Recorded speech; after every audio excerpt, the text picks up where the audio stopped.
Have you ever been stuck in a van during a crazy hot summer? I'm talking Australian level heat, and just thought, how am I gonna get through this? Well, this explainer is for you. We are breaking down a really smart, low power way to stay cool that won't kill your battery or your bank account. Let's get into it.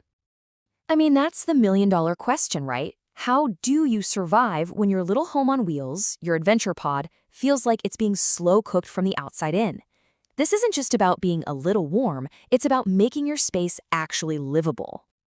And we're not talking about a little bit of heat here. We're talking 45 degrees Celsius. For my friends in the States, that's 113 degrees Fahrenheit. It is a blistering heat that will absolutely turn your van into an oven on wheels. And here's the real kicker. You've got to do it all on a limited battery.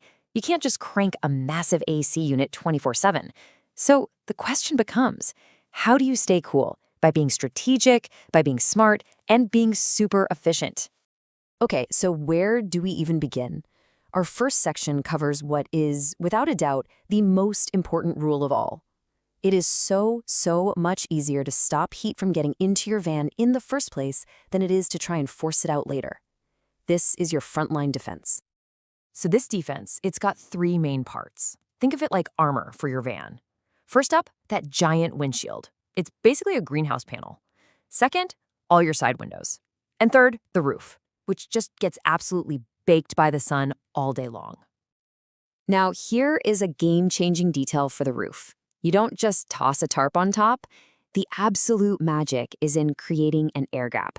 By suspending a reflective shade, say 10 to 30 centimeters above the metal, you create this amazing buffer that reflects over 80% of the solar heat. It's incredible. And this right here perfectly shows why this works for your windows too. You know, internal curtains, they're fine, but by the time the sun hits them, the heat is already inside your van, trapped by the glass. But external shades, they stop that energy before it even gets through the window. Big difference. So what's the payoff for doing all this? It's huge. Just by using external shades on all your glass, you can keep your van's interior 10 to 15 degrees Celsius cooler. That is literally the difference between unbearable and actually pretty comfortable. And you haven't even switched on a fan yet. Okay, now for our second strategy. Once you've stopped the heat from getting in, you've got to manage the air that's already inside. And the best way to think about this? Your well-shaded van is now a thermos. The whole goal is to trap the cold air inside and keep that hot air out. Now, this takes a very specific schedule. So, in the evening, when the outside air finally cools down, you open everything up, you turn your fan on exhaust, and you actively pull all that stale hot air out. But, and this is so important, by about 8:30 in the morning, you seal that van up tight, you trap that lovely cool morning air inside your thermos. If you ventilate during the hottest part of the day, you're just pumping hot air inside. And you want to know the best part? This whole nighttime purge is crazy energy efficient. A roof fan running on exhaust uses less than 5 watt-hours. That's practically nothing for any solar setup. It is easily the most effective cooling you can get for the lowest possible energy cost. Here is a little detail that so many people miss: the floor. If you're parked on hot asphalt or sand, that heat is just radiating straight up through the metal. A simple layer of that reflective foil insulation under your mats and maybe a thick wool or cork mat on top can make a really surprising difference. Plus, the coolest air in the van is always going to be down low. Okay, but what if you do have a portable air conditioner? It kind of feels like cheating, right? But it's not, as long as you use it smartly. This section is all about the strategic power play, using that AC as a surgical tool, not just a blunt instrument. So here is the key insight. Don't run the AC during the day, when the sun is just fighting you every step of the way. Instead, you're going to pre-cool the van at night. Run it for about 90 minutes after the sun goes down. This doesn't just chill the air, it chills everything inside your van, the mattress, the cupboards, all the surfaces. Then you seal it all up and you've locked in that cool for the next day.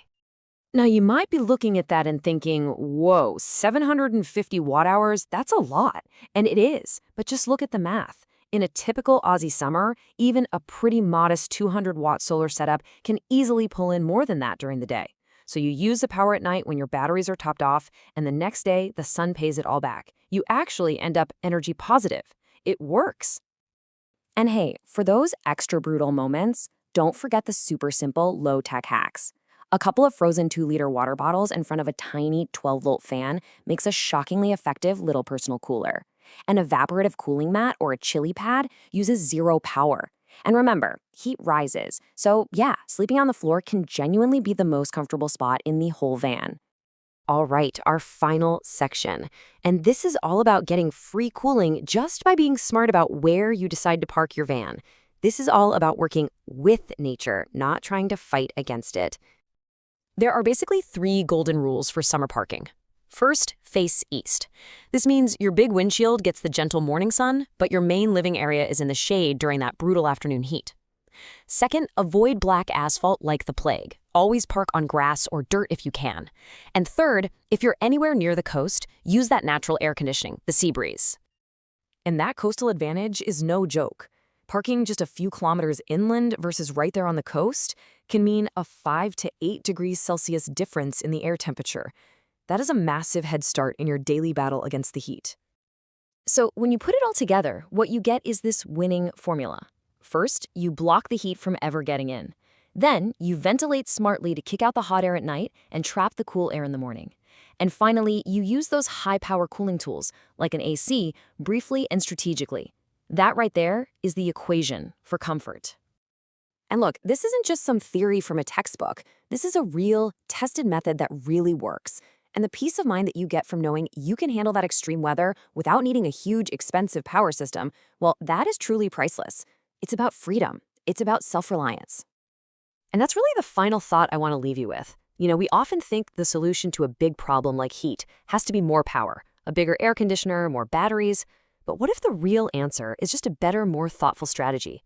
What if being clever is the ultimate cooling tool you have?